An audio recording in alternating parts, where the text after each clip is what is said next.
My husband was very colorful. As soon as he came home, he would take me to the room, but after making love for 2 minutes, he would fall asleep.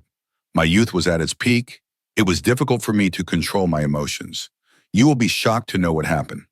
Before we proceed with the video, let me remind you to subscribe to the channel if you haven't already. If you liked our previous video, please type yes in the comments below. Mom, what kind of person have you married me off to? He acts all charming, but in reality, he is nothing but a firecracker with no substance. Hearing this, Mom stared at me with wide eyes, her hands on her ears, and said, "Oh, Fiza, have some shame. How can you talk like this about your husband in front of your mother? What do you want me to do? You're the one who tied me to him. Now you have to figure it out." I sat down in front of her and began reciting Astaghfirullah, asking for forgiveness. Angrily, I said, "Mom, your reciting prayers won't solve my problem. Tell me, what should I do with your son-in-law?" Mom replied, "Just have some shame. Everything will work out on its own." She went back to her chores in the kitchen, leaving me furious. I had come back from my in-laws' house in the morning and now had to return in the evening. I thought I would tell Mom and she would offer advice, argue with my husband, or scold my in-laws. But instead, she gave me a lesson in modesty and decorum. In my anger, I stormed out and went next door to my friend Zabi's house. She was surprised to see me and said, "Fiza, you came back after marriage for the first time today?" It was our first meeting since my wedding. I hugged her and began crying. She quickly became worried and asked, "What happened? Why are you crying?" I hesitated about whether to share my problem with Zebi. She was unmarried, but then I thought, she's my friend and I should tell her. So I sat in her room, crying, and told her that my husband can't give me more than 2 minutes of his time. He just talks and then goes to sleep. I am starving for happiness. Sometimes I wonder if he's even a man. Zabi's jaw dropped. She said, "Oh, Fiza, how can this be? You've been wronged. Your mother should have thought carefully before getting you married like this. No one just marries off their daughter to anyone they find on the street." Zebi, though unmarried, knew enough about relationships. She sat down in front of me, holding her face, and said, "There must be a solution to this problem." I cried, "What solution? Mom is reciting prayers and I don't know what else to do. I'm scared of my in-laws. I don't know what to say or whom to cry to. That's why I came to you. Please give me some advice." Zabi stared at my face for a while and then said, "Don't worry, let me think and ask around. I'll tell you what can be done." I kept crying for a while, and then in the evening, I returned home. Mom was waiting for me, upset and angry. She asked, "Where have you been all this time?" I said, "Mom, I always visit Zebi like this." She replied, "Before, it was different, but now you're married. When you come to your parents' house, you should stay inside the house. Don't go around too much, or your in-laws might think you're roaming around." I made a face at her and turned to go inside. Then suddenly a thought crossed my mind and I turned back. Mom looked at me and asked, "Tell me the truth, Fiza. You didn't say anything in front of Zebi, did you?" I avoided eye contact. Mom quickly approached me and said, "Did you tell Zebi anything about your husband? Did you say anything about him?" Tears started rolling down my cheeks, and Mom put her hand on her head. She said, "I shouldn't have let you go there. How could you have shared this with someone? Tomorrow, the whole neighborhood will know, and then what will be left of your and your husband's honor? Have some sense. Don't you know Zebi's habits?" Mom said, as she sat down with her head in her hands. I sat at her feet and said, "Mom, you never listened to me. Zebi is my only friend, and if I can't share my pain with her, then who else can I?" Mom struck my head with her hand and said, "It was my mistake to let you go to her house. I should have known you have no sense. I thought I'd marry you off at 15, thinking you'd fulfill your duties properly. What will happen if I die tomorrow? But you've taken it upon yourself to bring shame upon me. At least keep such matters to yourself. A husband and wife's issues should stay between them." Mom then left for her ablutions, leaving me crying in silence. I had no one else to turn to. To her, I was shameless, and I felt trapped in my own home. The whole evening, I remained lost in sorrow. Then around 9 in the evening, my husband came all dressed up to pick me up. His eyes were accentuated with thick kohl, wearing a black kurta and shalwar with buttons up to his neck, and his hair oiled and set in place. As soon as he saw Mom, he greeted her warmly, and Mom was thrilled. She thought there couldn't be a more handsome or good-hearted man than Shahbaz. To her, he seemed like the perfect man, pious and pure. But in my eyes, he was nothing but a charming man with a colorful personality, a dreamer who could only talk but not do anything. Despite my heart burning with frustration, Mom placed a chicken pilaf in front of him, and he ate it with relish, praising her for the food. Then he said, "Now, please excuse me. I am taking Fiza with me." Mom immediately gestured for me to leave with him. I tried to express my pain through my gestures, not wanting to go, but Mom glared at me so fiercely that I had no choice but to take Shahbaz's hand and leave my mother's doorstep. Throughout the journey, Shahbaz kept making jokes, then stopped at one place to buy me ice cream and praised me endlessly, calling me different names like Delight or Moonlit. At first, I enjoyed this attention, but after a month of marriage, when my emotions found no peace, those names started to feel like poison. Even now, as he held my hand and expressed his affection, saying that a day without me felt like a mountain to him, I couldn't help but feel a burning discomfort in my heart. He came closer and said, "Fiza, no girl could be as beautiful as you." Something in me stirred, and I responded, "If that's true, then why don't you fulfill your obligations?" He suddenly stepped back, surprised, and asked, "What obligation, Fiza? What do you want?" I froze, unable to say it, unable to express that what I wanted was my marital rights. After buying me ice cream, he took me back home, still holding my hand in front of his sisters. He wasn't embarrassed at all. He openly held my hand, expressing his love for me, and this is exactly why I always called him a man with a colorful personality. I didn't plan on staying outside the room for long. Not only was I extremely tired, but I also felt emotionally drained and overwhelmed by my own feelings. So I headed to my room shortly after. He followed me inside and sat on the bed next to me. I looked at him with longing and said, "I feel so lonely now. Please complete me." In veiled words, I expressed my heart's emotions. He pulled me close to his chest, kissed my forehead, and began expressing even more love. I felt a sense of happiness, thinking that maybe tonight he would fulfill my desires. But after 2 minutes, he pulled away and said, "Let's sleep now, Fiza. It's getting late. Rest well." With that, he turned over, and soon the room was filled with his snoring. I felt as if a weight had been placed on my heart. I got up and stood by the window. The moon was shining brightly, casting its full radiance over the night. As I gazed at the moon, I felt like I was lost in a dark and winding path. I was only 15 years old when my mother told me that she wanted to marry me off. I was shocked by her words and immediately refused, saying, "Mom, I don't want to get married yet. I've just taken my 10th grade exams. I still want to study more." My mother in tears explained, "Your father passed away a long time ago. I'm raising you with great difficulty, and you're growing up so fast. I'm afraid someone might look at you with ill intentions. That's why I want to marry you off with respect before something happens." I fell silent after hearing her words. She started looking for potential suitors for me. I was fair-skinned, beautiful, and knew how to manage household chores, which many people knew. So when Mom brought up the idea of my marriage, a family acquaintance recommended Shahbaz's proposal. Mom immediately liked him, but I had never even seen him. Without consulting me, she finalized the match. I was heartbroken because of my mother's decision to marry me off at such a young age. But after the engagement, strange feelings began stirring in me. As I stood in front of the mirror, I looked at myself and suddenly felt grown up. I felt like I was no longer a little girl. I would sometimes try on Mom's sari or wear her jewelry and look at myself in the mirror. It was a delightful feeling, thinking that I too would have a partner in life who would love me, cherish me, and admire me. I thought I would be safe in his arms. And maybe this was the reason why my emotions were changing, and the excitement of youth was slowly awakening within me.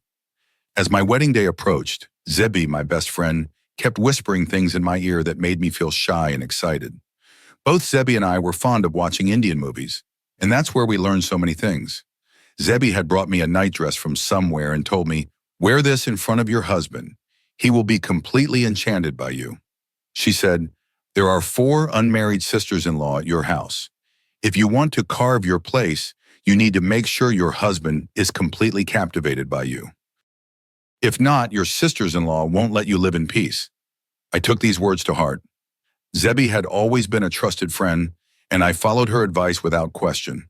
She had also told me, "If you don't make an effort to keep your husband interested, your sisters-in-law will make your life miserable." Those words stuck with me, and I thought of them often as my wedding day neared.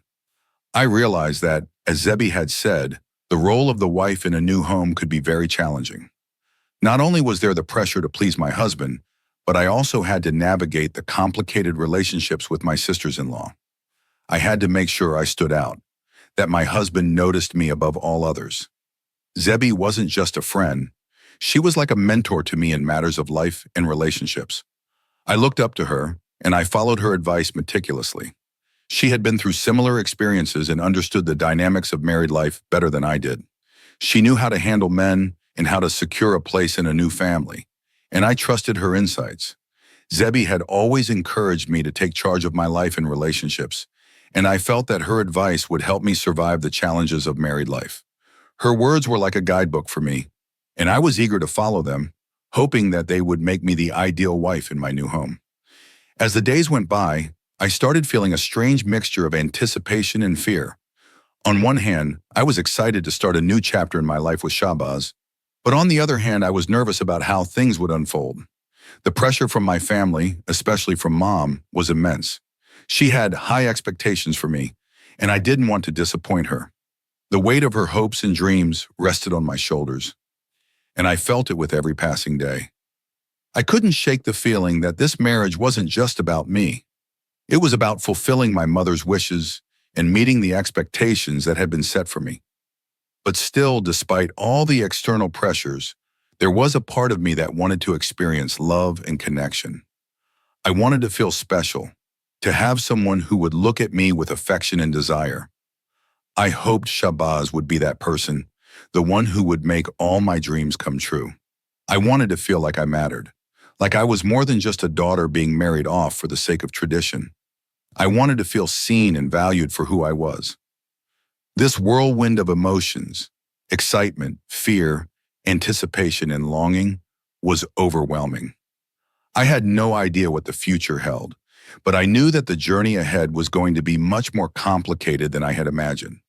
There were going to be challenges, and I wasn't sure if I was ready for them. But one thing was certain. I was entering into a new world, and I had no choice but to face it head on. And then the day of my wedding finally arrived. Not only did I look beautiful as a bride, but I also carried many dreams and desires with me as I stepped into Shahbaz's home. After waiting for a while, when he finally came into the room and saw me, he praised me in such a way that I just kept listening.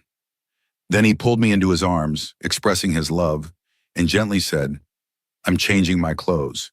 You should change too. It's getting late." I thought that after changing, he would spend quality time with me. But when I changed and returned, he was already deep in sleep, snoring away. I took one look at myself in the mirror, wearing the beautiful night dress, feeling helpless. Standing in the room, frustrated, I quickly changed out of the dress and tossed and turned the entire night, restless. But none of it seemed to affect my husband. He woke up with the morning sun, completely oblivious to the turmoil I had gone through the night before. I sat there with a disgruntled face, expecting him to notice my mood and try to make amends. But nothing happened. He spoke to me with love, as usual, but he had no idea I was upset. He didn't realize how much pain he had caused me by sleeping soundly while I lay there in emotional distress. I tried to convince myself that maybe he was tired from the wedding preparations, but the same thing happened the next night, and then again on every following night. My husband was always kind to me, and he treated me with respect, even in front of his sisters. They treated me with great respect as well, and in every way I had a life filled with luxury and care. But the only issue was the disconnect in our relationship. The emotional turmoil I was going through was not felt by him. He would speak to me lovingly for 2 minutes, then turn over and fall into a deep sleep. I would lie awake, cursing myself and him. I thought that after returning from my mother's house, he would realize what was missing in our relationship and give me what I needed. But again, nothing changed. He slept deeply while I remained wide awake, sitting there in silence, wondering if he even cared. The next day I received a call from Zabi. She asked, "Tell me the truth. Has your husband not—" She didn't finish the sentence and I broke down into tears. It was as though all the emotions I had been holding back for days flooded out at once. There was no one around me. I locked the door of the room and cried, telling Zebi, "I don't understand. What have I done wrong? And my mother doesn't even seem to care. What should I do?" Zebi, in her calm tone, said, "I have found a remedy for you. You need to take 2 desi eggs and mix them with milk, then feed them to your husband. And remember, the eggs must be desi eggs." I was taken aback by what she said and asked, "Where did you learn this remedy from? You're not even married, and no one around here knows anything like this." Zebi scolded me lightly and said, "I've given you a helpful suggestion. If you want your husband's love, follow it. Just do it, and you will see the results." After a few moments, she hung up the phone, leaving me in a state of confusion and uncertainty. Immediately, I stepped out of my room and called my youngest sister-in-law, who was about 8 years old. She came running to me and said, "Yes, Bobby, what do you need?" I quickly handed her some money and said, "Go and get me some desi eggs." As I spoke, my elder sister-in-law overheard and came out asking, "Bobby, what are you going to do with desi eggs? We already have farm eggs in the house." She continued, "We have chickens in the backyard, and they lay eggs every day." I gave her a sharp look and didn't respond. I pointed to the younger sister-in-law and asked her to go. Without any hesitation, she left for the shop, while the older sister silently returned to her room. A little while later, the desi eggs arrived. At around midnight, I mixed 2 desi eggs into a glass of milk and went to Shahbaz. I gently offered him the glass, and for a long time, he just stared at me without saying anything. I nervously asked, "What's wrong?" He didn't respond. Instead, he quietly drank the entire glass of milk, finishing it slowly. Afterward, he pulled me into his arms and gently pushed me onto the bed. In an instant, my breath caught, and I felt a momentary panic. But reality struck when he exerted his full strength on me, and the act became overwhelming. I was so overwhelmed with pain that breathing felt impossible. It was as if my senses were numbed, and I couldn't understand what was happening. I struggled, feeling trapped, and finally mustered enough strength to get up and walk to the washroom. When I returned, I found Shahbaz sitting on the bed, staring at me with intense, almost unreadable eyes. This wasn't the same Shahbaz I had known, the man who was loving and affectionate toward me. This felt different, colder. I approached him anxiously, trying to understand what had changed. "What's wrong with you?" I asked, fear creeping into my voice. He looked at me and his tone was cold as he replied, "This is what you wanted, right? I've fulfilled your wish." He turned his face away, and for the first time I felt like he was angry with me. Confused, I quickly sat next to him and said, "Shahbaz, what's wrong with you? How could you do this? You've hurt me so much, and I'm still in pain." Without a word, he turned over on the bed, his back facing me. The silent response made me realize that he was indeed upset. Until then, Shahbaz had never been upset with me, and I had never seen him so distant. He had always praised me, loved me, and made me feel like the center of his world. But now, everything had changed. How could I bear this distance from him? I grabbed his arm, gently shaking him, trying to wake him from his anger, asking, "Shahbaz, what's wrong? Please tell me." He sat up and looked at me with anger in his eyes. "What do you tell people about our private matters?" he asked, his voice filled with embarrassment and frustration. "I'm ashamed that you've shared our personal things with your friend. I can't even imagine what you've said about me." I stood there shocked by his words, my eyes filling with tears. I had no idea that talking to Zebi about our relationship would cause such an issue. I lowered my head in shame, feeling completely humiliated. Shahbaz then pulled me closer, holding me tightly and said, "I've always thought of you as a young girl, someone who wanted to continue her studies. I restrained my feelings for you because I wanted to respect your future. But now you've made a fool of me. Your friend has spread rumors about me throughout the neighborhood, calling me impotent, and I only found out through a friend. I never expected that you would be the one to bring disgrace upon me." I stood frozen in shock. Shahbaz's words cut through me like a knife. I had never imagined that talking to Zebi, someone I trusted, could destroy my marriage. I felt sick to my stomach, torn between my love for Shahbaz and my friendship with Zebi.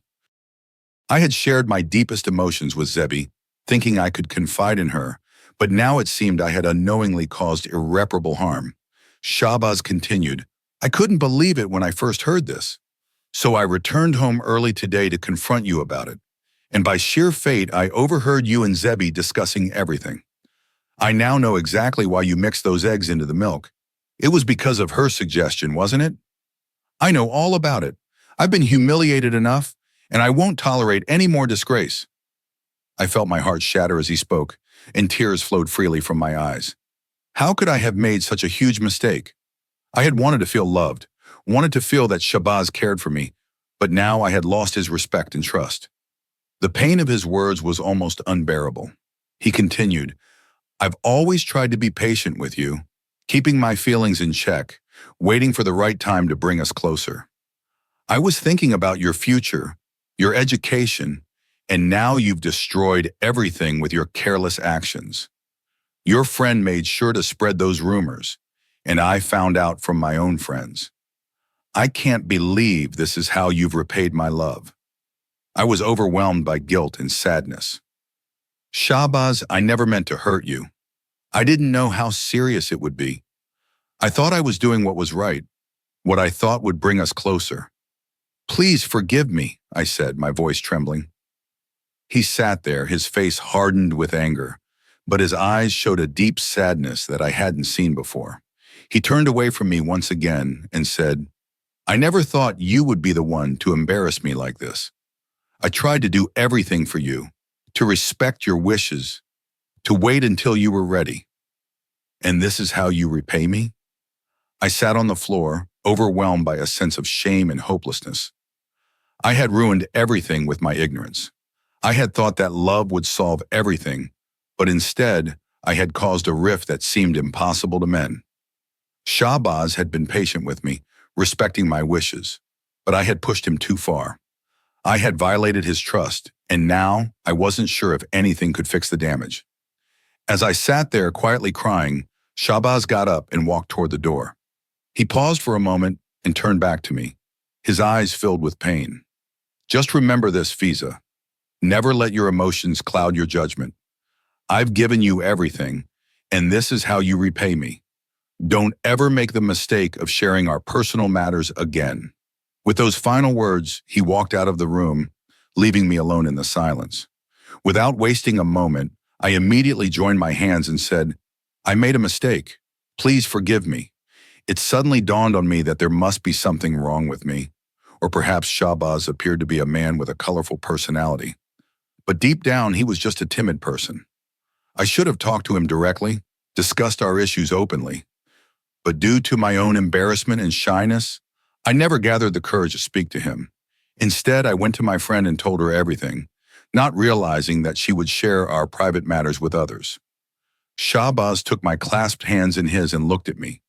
His voice was calm but firm as he said, "Do you know, Fiza, that whenever a husband and wife share their private matters outside the bedroom, people start gossiping and having a laugh about it? And it doesn't matter how close the people are, even if they are our relatives. A married couple should always solve their problems within the walls of their room. I too made a mistake by not telling you why I've been distant lately. You see, for the past few days, I've been busy with your admission. I've been working to get you admitted to a prestigious college in this city. I wanted to surprise you with this news, but now I'm sorry it had to come out like this. The fault is also mine. If I had told you why I was distant, you wouldn't have gone and shared this with Zebi. Please learn from this experience. I never wanted to hurt you. Please forgive me for taking out my anger on you." Shahbaz apologized to me, and his words made me feel even smaller than before. I felt like I was the one who had caused this mess, and yet he was taking responsibility for it.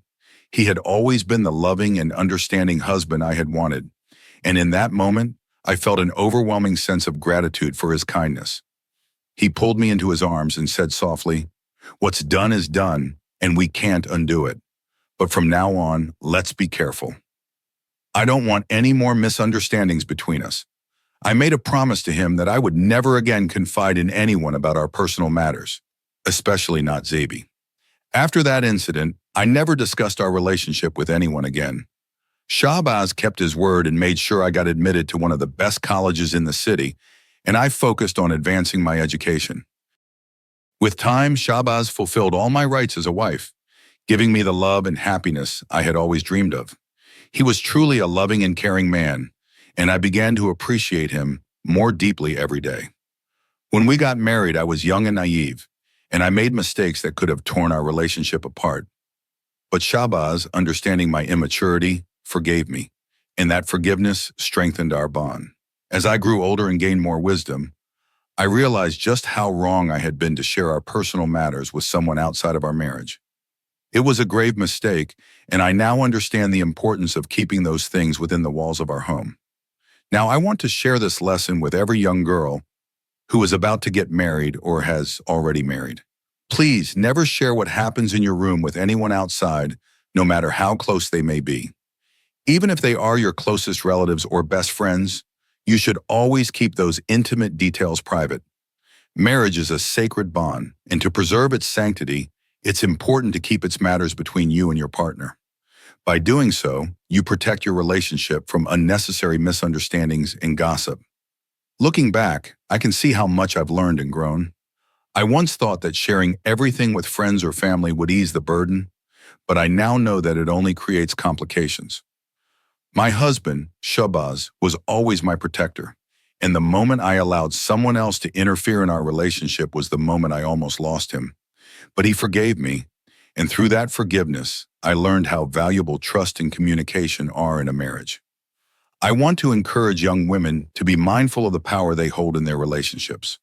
A marriage is built on trust, respect, and love, and no one should be allowed to disrupt that bond.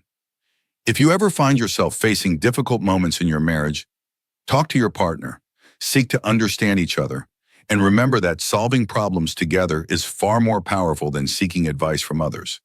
Protect your relationship from external interference and cherish the bond you share with your spouse. As I reflect on my marriage, I see that every mistake and every learning experience has only brought Shahbaz and me closer. He continues to be the loving husband I always wanted, and I've learned to appreciate his love in ways I never did before. I am grateful for the life we've built together, and I know now that the best way to keep our love strong is to nurture it privately, within the safety of our own home.